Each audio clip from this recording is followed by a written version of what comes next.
All right, good afternoon. So happy to be here. And I think a couple of days ago I was asked, do I want a headset as a microphone or a hand microphone? And I said, I don't have cards. If I don't have a microphone in my hand, I will do all kinds of things with my hand, so better give me a hand microphone. And then I made a joke. I said, I will use the microphone for some beatboxing. And I'm not sure they realized it was a joke, because the next day I got an email, Adrian, the hand microphone might not work out. We want to give you a headset. So I'm pretty sure they don't want to beatbox me, don't want me to beatbox. Instead, I will talk about onboarding. So thank you for the introduction. As you said, I want to talk about global reach with the local feel. Customize your onboarding experience. And before I really start, a few words about myself and about the company I work for. I actually joined Deutsche Telekom right at the beginning of my career, when I was a student. I studied business informatics, which is a mix of computer science and business. So for the first about 10 years at Telekom, I didn't really have a connection with HR. And actually, I tried to avoid HR as much as possible. But then, at some point, I thought, okay, they have some really cool projects going on, something I really want to work on. So 4 years ago, I said, let's go there, let's work on some innovation projects, on some digitization projects. And after 2 years on working on several projects, I was asked to take over the topic of onboarding. And for the last 2 years, I've been the product owner for onboarding. That also tells you we have a whole team specialized just on onboarding, which sounds maybe to some of you who are working for a smaller company like a lot, but you have to remember how big Deutsche Telekom really is. Here in the Netherlands, you might know our brand T-Mobile, but we are really active all over the world. We are Europe's largest telecommunication company, and we are active in about 50 countries with our core, of course, here in Europe and also in the US. And if you take all those companies and all those countries together, we are 226,000 people. And we at the headquarters, wanting to work on onboarding, have a really specific challenge. Because the company is so big, right? It's so complex. We're in so many countries. That's why this presentation is really about the problems that we faced in there. Before we talk about that, I also have a question for you, so get your phones ready. Of course, I also have a Slido. And the question I wanted to ask you is, in your company, what is your biggest challenge in onboarding? Is it the complexity of organization, like ours, because we have so many different teams, so many different organizations and countries? Is it deciding which content you want to use, because you want the new hire to know so many things, but you don't know when to tell him what? Is it maybe the people working from home, so you can't reach them as easily anymore? Or is it the high workload for HR, because suddenly you will have to organize a welcome day, you have to send them elephant boxes and all that. And I can see the majority of you right now is saying the high workload for HR. And of course, all of those 4 things were super relevant for us. Going on, if we can go back to my excellent, let me talk a little bit about where we started. So I said 2 years ago, I was asked to take over the topic of onboarding. In fact, we didn't even have somebody at the headquarters managing the topic of onboarding. But we had a survey.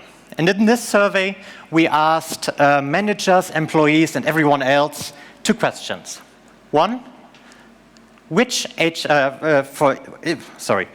each HR product, we asked them 2 questions. The first question was, how important is that product for you? The second question was, how good are we as an HR organization in providing it to you? And just to give you an example, the product of paying the salaries was really important. And thankfully, we also did a really good job there. For onboarding, unfortunately, they said, yeah, really important. Maybe not quite as important as paying the salary, but still important. But you're doing a really bad job.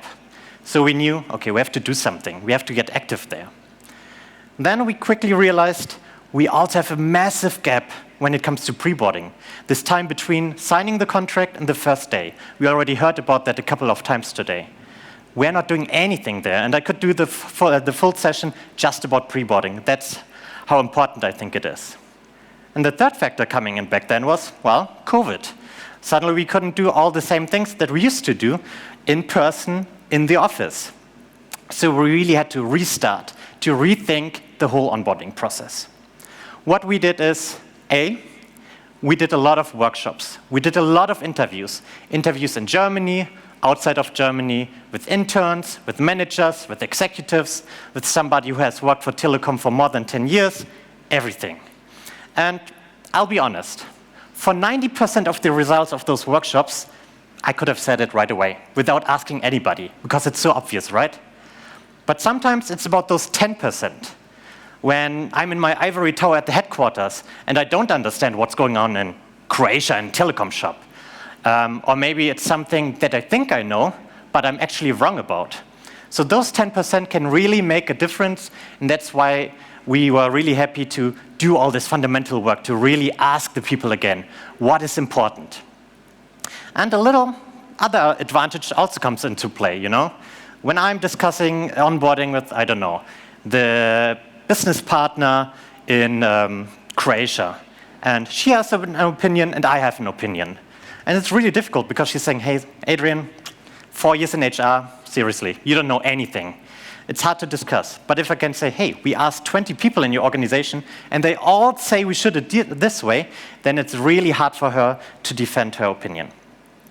So after doing all this work to prepare, I want to talk now about where we stand, what we offer to our employees.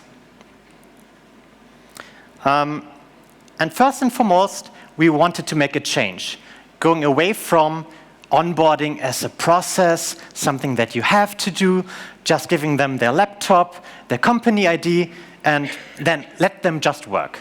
We really said, no, onboarding is way more important. We want to make onboarding an experience.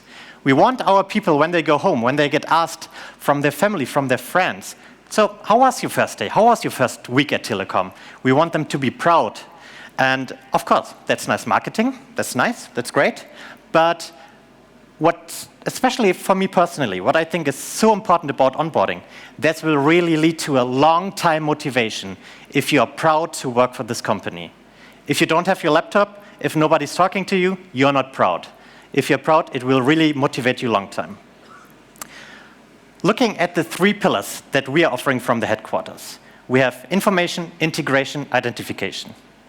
And the first part is pretty obvious, right? Information. We want to give that much information to the new hire. And for that, we had to change things because of COVID, because of everything. And we decided we, from the headquarters, should just create material once, make this material really, really great, and then distribute it to our organizations all over the world. In fact, we said about 80% of the onboarding material should be something that we create. Our CEO, Tim Höttges, once said, if you don't know what to do, then do 3 things. Digitize, digitize, digitize. And that's what we did. We introduced a new onboarding platform, and you know, before the meeting, they asked me, hey, you don't have to mention Epical. It's even better if you don't mention Epical. I will do it anyway. I think it's a great software. We are super happy with it, and I can only recommend it.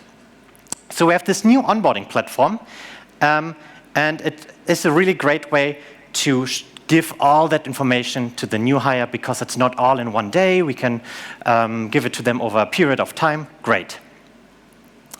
One big advantage of all this digitization is that we're saving a lot of time, because suddenly the manager doesn't have to explain all the tools, all the stuff, strategy, and so on, because we've done that already, and we've done it in a really good way. Now the manager and the buddy, we've already heard about the buddy concept, we are also a big supporter of that, they can really focus on what's important. Integrate the new hire into the team, make them feel welcome, let them know what's expected from them. And that's saving time for the manager, so it's better for them.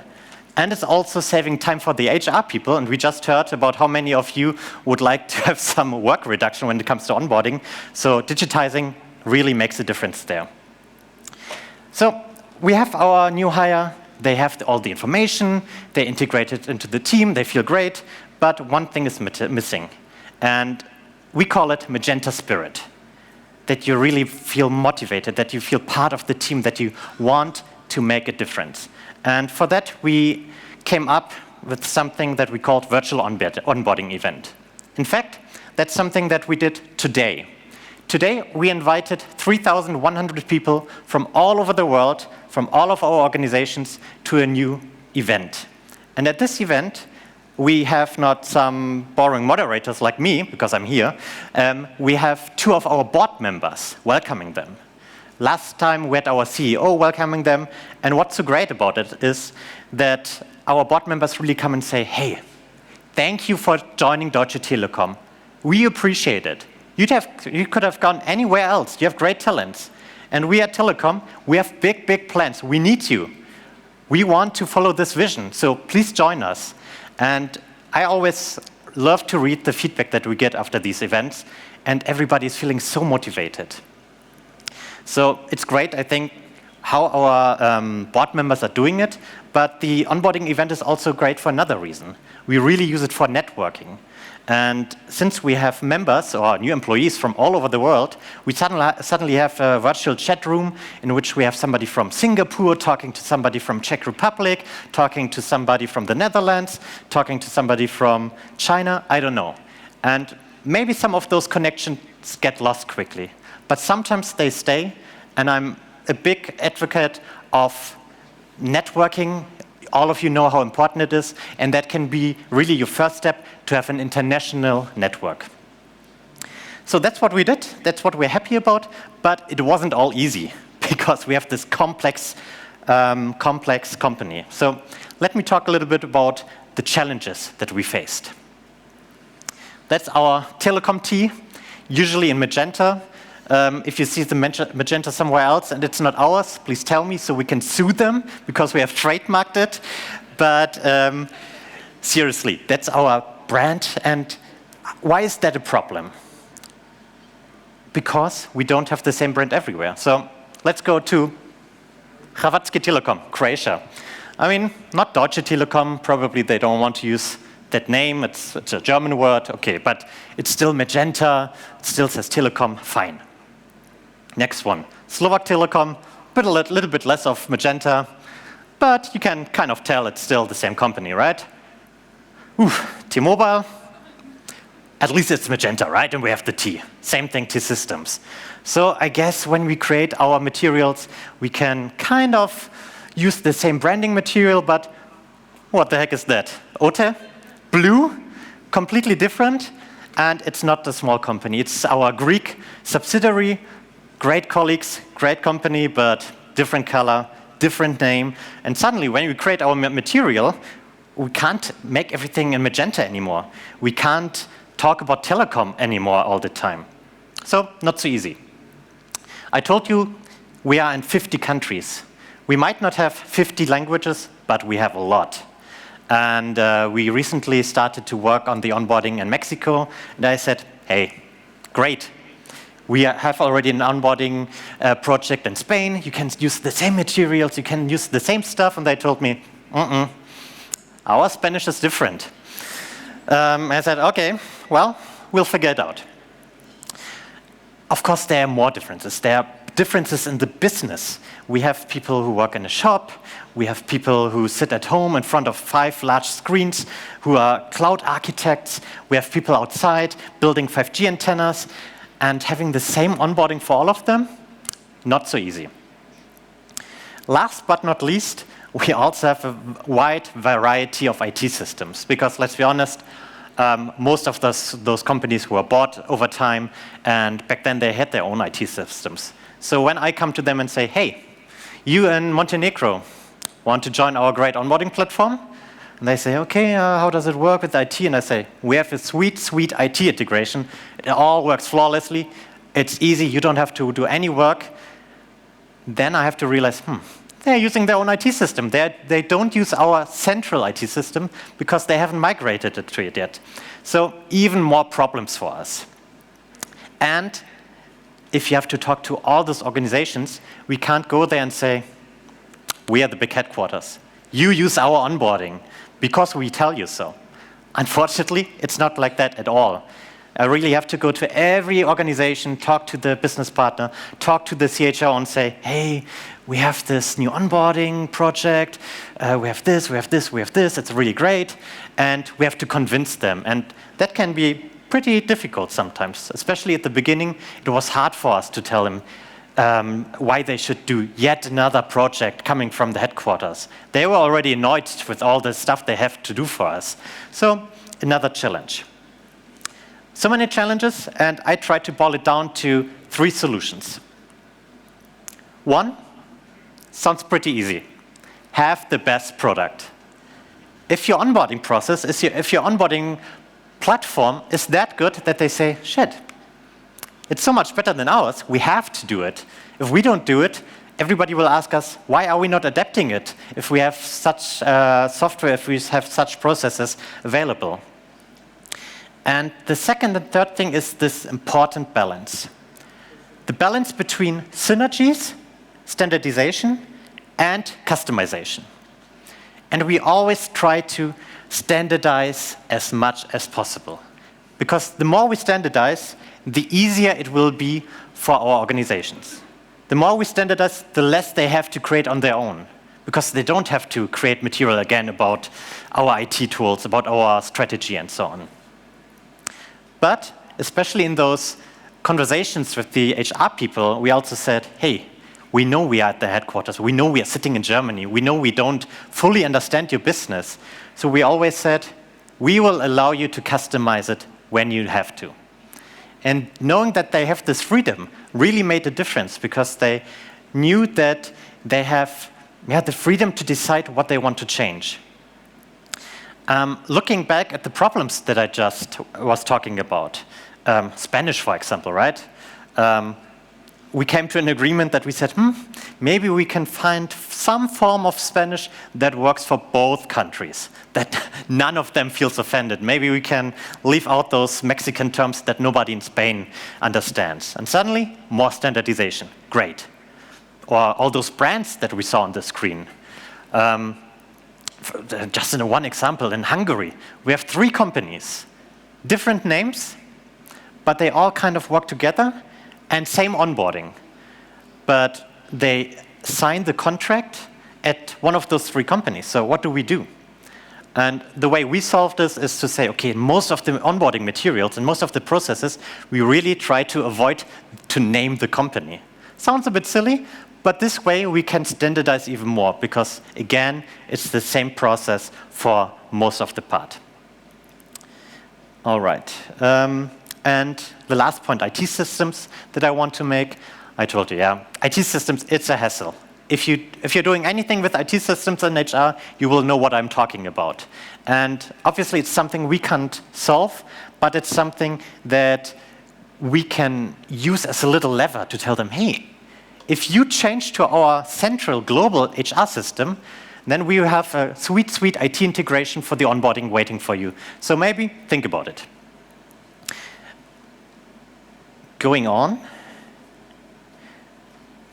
I wrote down this amazing, mind-boggling phrase saying onboarding is only useful when it's useful.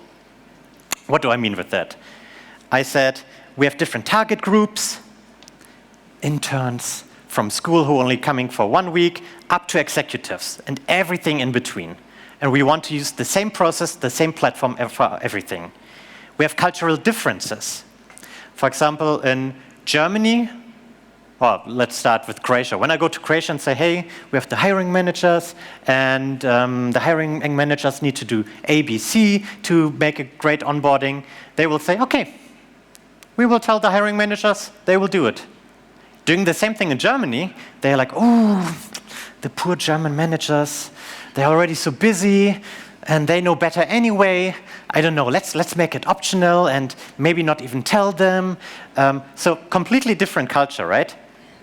And something we did there is that we said, okay, in Croatia, we leave it as it is, and we accept that in Germany, we have to do some more convincing, because we really believe that the hiring manager is playing an essential role in the onboarding. With all that complexity, different countries, different target groups, different IT systems, you would think it's all bad, right? But there are also some good things. And one of them is that we have a regular exchange of onboarding professionals. Because we have so many people working on onboarding in Singapore, in Brazil, in the US, and so on. And when we come together, we can talk about how we do it, kind of like we're doing today, right? My favorite example that I like to talk about is in the US, they have a Slack channel in which they invite all the new hires to. They ask the new hires to post a nice photo of themselves or their pet or something, and then all the other new hires come in, like it, comment on it, say, hey, welcome, and it's super nice. This Slack channel, they can also use for communication, they can use it for announcements, they can use it for questions. It's great. So what we did is we said, okay, why not try that in Germany too for our interns? Let's try that in Poland too. And if that's working out there well too, then we will come back to the big group and everybody can adopt it. So being so big also has some advantages, for sure. Coming to an end here. What are the 3 takeaways I would like to leave with you? 1, use digitization and human interactions. As much as I like digitization, because it saves so much time, it makes our life as HR professionals so much easier, we can't do it without the human touch. And that's why you have to find this balance. Secondly, especially when you are in a headquarters function, try to make your organization's life easier, not harder. Never talk to them from this ivory tower I mentioned. Be a service provider. And if you are that, they will be happy to implement your ideas, to work together. And thirdly, don't insist on the one process. If you do so, yes, you standardized it. You can write synergies on your board and be proud, but it won't work. The onboarding won't be useful. So customize it when needed and standardize it when you can. And that's my time. Thank you.